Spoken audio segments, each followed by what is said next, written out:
This series does not simply document failure, it demands specific remedies. So let me tell you what exactly needs to happen. 1. A British Clean Water Act, setting legally binding purity standards for every river, lake and coastal water in the country, with enforceable deadlines of no more than 10 years. Not 2045, not 2050, 10 years at most. 2. Statutory PFAS limits aligned with international best practice. The DWI's own guidance must be legislated into statute immediately, with a binding timetable to align UK limits with the US standard 4 nanograms per litre within 5 years. Guidance that the government's own scientists wrote, but its own ministers refused to enforce. That's not regulation, that is theatre. 3. Mandatory pharmaceutical filtration at all major wastewater treatment plants within 10 years. The technology exists and is deployed in Switzerland, Sweden, and parts of Germany. The UK has not required a single treatment plant to install it. 4. A statutory cap on water company dividends tied to infrastructure investment and environmental compliance. No water company should be permitted to pay dividends to shareholders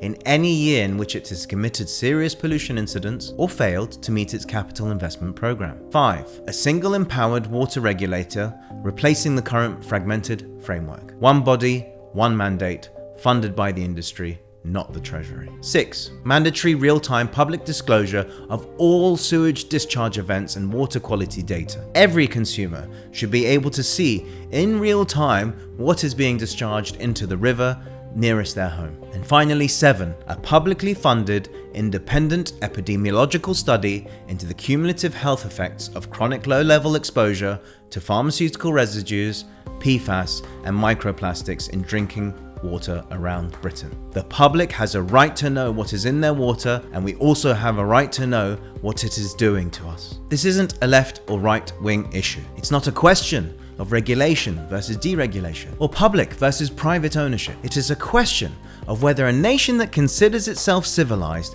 is willing to tolerate its own population drinking, bathing in, and growing food with water that is contaminated with sewage, pharmaceuticals, and industrial chemicals. Because the alternative would cost money that is currently being paid to shareholders in the Cayman Islands. Every river in Britain is a crime scene. The evidence is measured in millions of hours of sewage, billions of pounds extracted, and a population exposed to a chemical burden that nobody in authority has the courage to quantify. The water crisis is not a future risk, it is a present reality. Every day it continues without systemic reform. The bill in health, in ecological destruction, and in public trust grows ever larger.